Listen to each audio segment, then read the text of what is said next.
Hazard Communication Standard is now aligned with the globally harmonized System of Classification and Labeling of Chemicals, or GHS. This update to the Hazard Communication Standard will provide a common and coherent approach to classifying chemicals and communicating hazard information on labels and safety data sheets. Once implemented, the revised standard will improve the quality and consistency of hazard information in the workplace, making it safer for workers by providing easily understandable information on appropriate handling and safe use of hazardous chemicals. This update will also help reduce trade barriers and result in productivity improvements for American businesses that regularly handle, store, and use hazardous chemicals, while providing cost saving for American businesses that periodically update safety data sheets and labels for chemicals covered under the Hazard Communication Standard. In order to ensure chemical safety in the workplace, information about the identities and hazards of the chemicals must be available and understandable to workers. OSHA's Hazard Communication Standard, HCS, requires the development and dissemination of such information. Chemical manufacturers and importers are required to evaluate the hazards of the chemicals they produce or import and prepare labels and safety data sheets to convey the hazard information to their own downstream customers. All employers with hazardous chemicals in their workplaces must have labels and safety data sheets for their exposed workers and train them to handle the chemicals appropriately.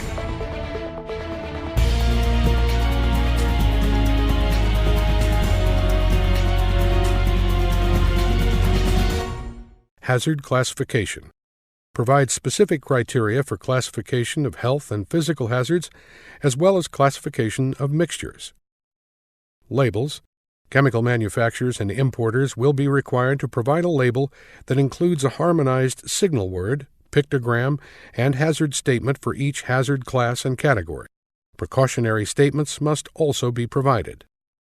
Safety data sheets. Safety data sheets will now have a specified 16-section format. Information and training. Employers are required to train workers by December 1, 2013 on the new label elements and safety data sheets format to facilitate recognition and understanding. The term Right to Know explains the purpose of the Hazard Communication Program. This right to know information is about chemicals, how they can harm you, and what you should do to keep workers from experiencing injuries and illnesses related to chemicals and hazardous materials.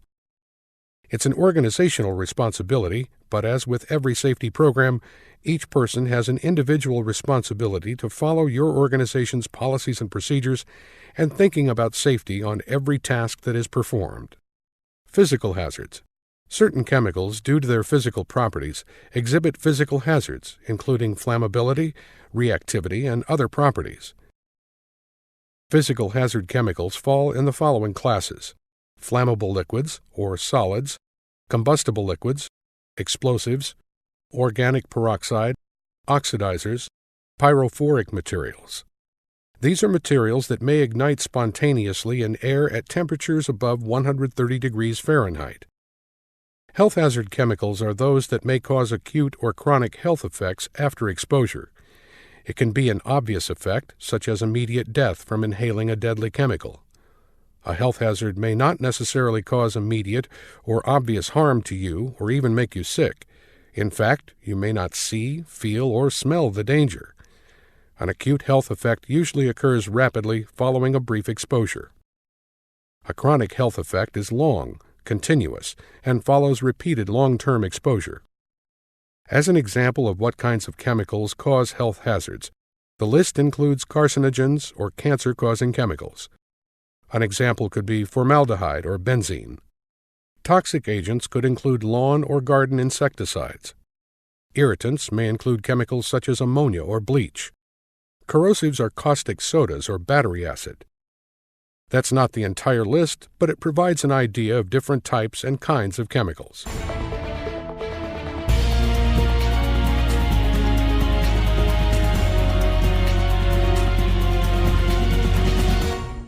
If you're experienced, you should know quite a bit about MSDS, or Material Safety Data Sheets. MSDSs are factual information sheets that relate to chemicals. The manufacturer is required to provide the required information, and each employer is required to maintain these MSDS on file. Anyone who uses the chemical may then ask to see the MSDS to determine information that may not be provided on the labels. The employer may have all the MSDS information on an electronic database. The primary requirement is the MSDS must be readily accessible. If the company uses computers, a printer should be available to provide employees with a hard copy from which to read the information, particularly in a medical or emergency situation. Transmission of the MSDS information orally by telephone is not acceptable. To be realistic, the information on the MSDS is technical in nature, which may or may not be useful to users of the chemicals. Much of the MSDS information is used by engineers, safety managers, and others to determine the actual hazard of the chemical and develop policies and procedures for the safe use, handling, storing, and disposing of the chemical. The MSDS also provides information on what type of personal protective equipment is necessary and first aid procedures to take in case of exposure. When training employees in MSDS, it is not sufficient just to have them read the information on the MSDS. Training must be provided, and it must be delivered in the language spoken by the employee. Documentation of the employee understanding the training is also required. Some organizations have trade secrets, so they don't want too much chemical information exposed on MSDS. Even if a chemical is claimed trade secret, the following minimum information is required on the MSDS. The PEL, or permissible exposure limit, and the TLV, or the threshold limit value, or other designated limits must be listed. The major difference between material safety data sheets and the new safety data sheets is the SDS, or safety data sheets, have a 16-section format. The information will be more standardized as well.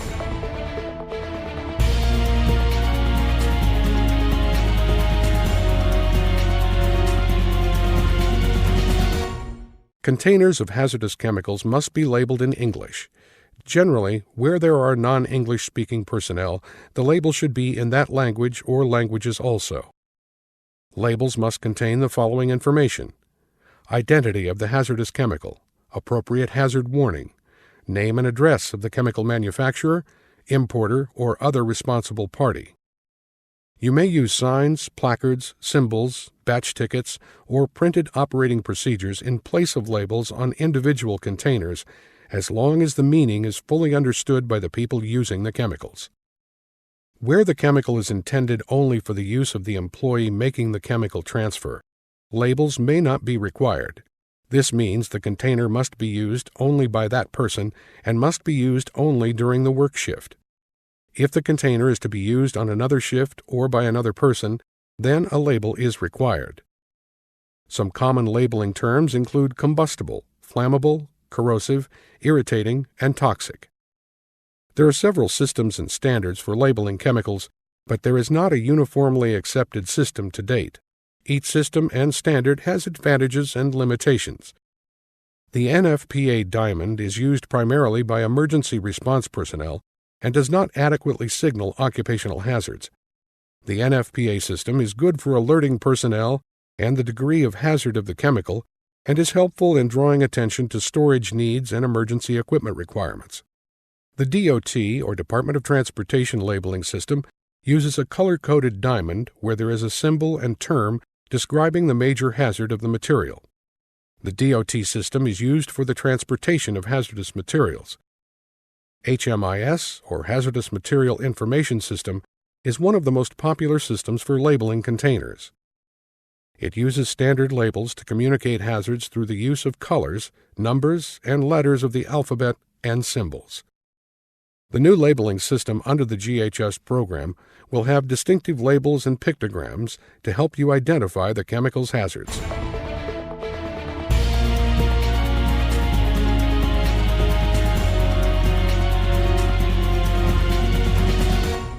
For as long as the Hazcom standard has been in existence, there is still some doubt or misunderstanding of what training, documentation, and information is required for the Hazard Communications Program. First, employees must be trained at the time of their initial employment or assignment and whatever new hazard is introduced into the workplace. Employees should be trained and made aware of what is required by the Hazcom standard, such as labels, MSDS or SDS, the written program, potential hazards, and other general information. One thing that should be taught and fully understood to employees is that mixing chemicals without proper training and authorization is very hazardous. If you get the wrong mix of chemicals, you could be changing the physical or health characteristics. You could take two chemicals that when used individually, they are relatively safe. However, when you mix the two together, you could form a very dangerous or hazardous mixture. Don't mix chemicals unless you've been trained and authorized by your employer. Employees must be informed of any operations in the work area where hazardous chemicals are present. Employees must be informed of the location and availability of the company's written program. Employees must know the location and availability of the MSDS files. The training should include the observations methods used to detect the presence or release of hazardous chemicals in the workplace. What we mean by observation methods is whether there are testing methods, air sampling, or other methods. How do you know if hazardous chemicals are present or if the air is safe to breathe? Employees must be trained in the physical and health hazards of chemicals. Employees exposed to health hazards must be apprised of both changes in body functions and the signs and symptoms that may occur to signal those changes. It is not necessary that the employer provide training on each specific chemical.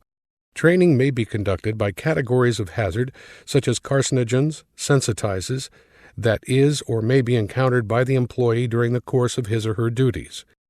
In the case of temporary employees, the host employer has the responsibility with the temporary agency. A frequently overlooked portion of the training provisions is dealing with emergency procedures. If a chemical were very hazardous, more information would be expected to be provided on the MSDS and emergency procedures. Training should include measures of protection, what actions should employees take to control the emergency or not control the emergency, and related information. In situations where employees are expected to moderate or control the impact of the emergency, then additional emergency responder training would be required.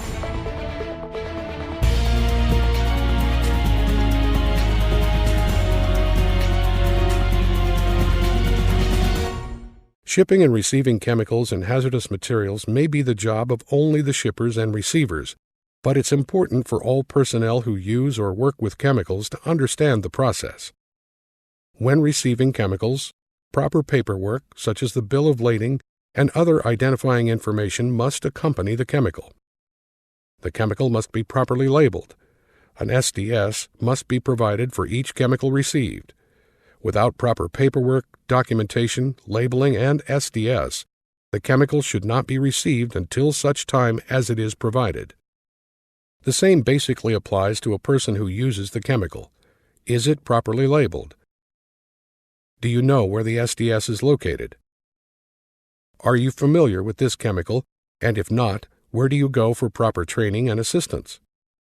Receiving a chemical is more than just a warehouse receiver unloading it from a truck. Proper procedures apply to everyone. If you're shipping hazardous materials, you really must be properly trained. The U.S. Postal Service does not allow hazardous materials to be transported. UPS and FedEx have special programs, but you have to contact them for the specific shipment rules. You can ship a can of flammable paint through an authorized trucking company that is allowed to transport hazardous materials. The rules for shipping hazardous materials is found in the Code of Federal Regulations. What all this means is there are specific rules and standards for everything that relate to chemicals. You may not be a shipper or receiver of hazardous materials or chemicals, but the point is chemicals and hazardous materials require your attention. It requires you to read and follow the directions and information printed on the label. It requires you to know and read the material safety data sheet for each chemical you use. If you're not sure about something, be sure and ask your supervisor. Don't take chances when it comes to your health and safety.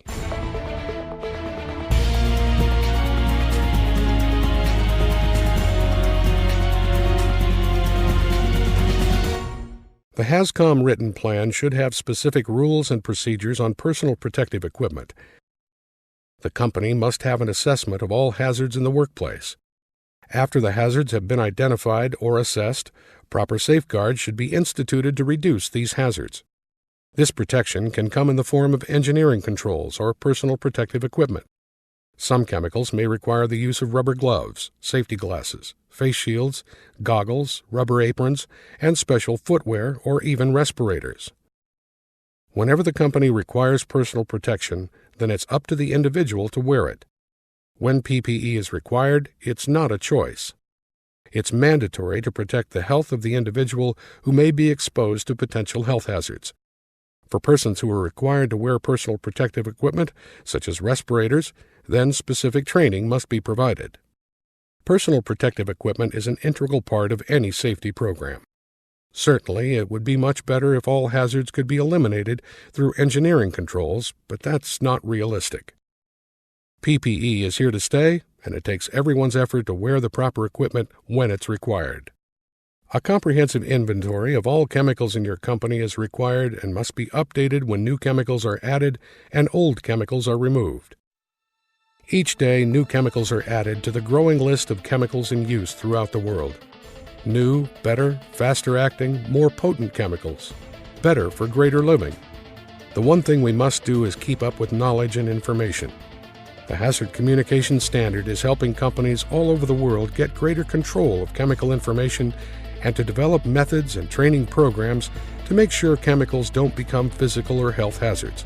The program is working. More written plans are being developed. Better policies and procedures are entering the workplace, and employees are gaining greater knowledge about chemicals through effective training programs. It's a team effort, and it's worldwide. The Hazard Communication Program is spreading all over the world because there's nothing else more important than human life. The new GHS, or Global Harmonizing System, is more standardized in its labeling requirements, and the SDS and its 16-section format will add more information on each chemical. Because this is a transition from MSDS to SDS, you'll continue using the old MSDS, and you may see the new SDS from time to time. Eventually, everything will be smoothly transitioned to the new labels, classifications, and, of course, the safety data sheets. Most of the elements of the Hazard Communication Standard are retained with some updating to the new GHS.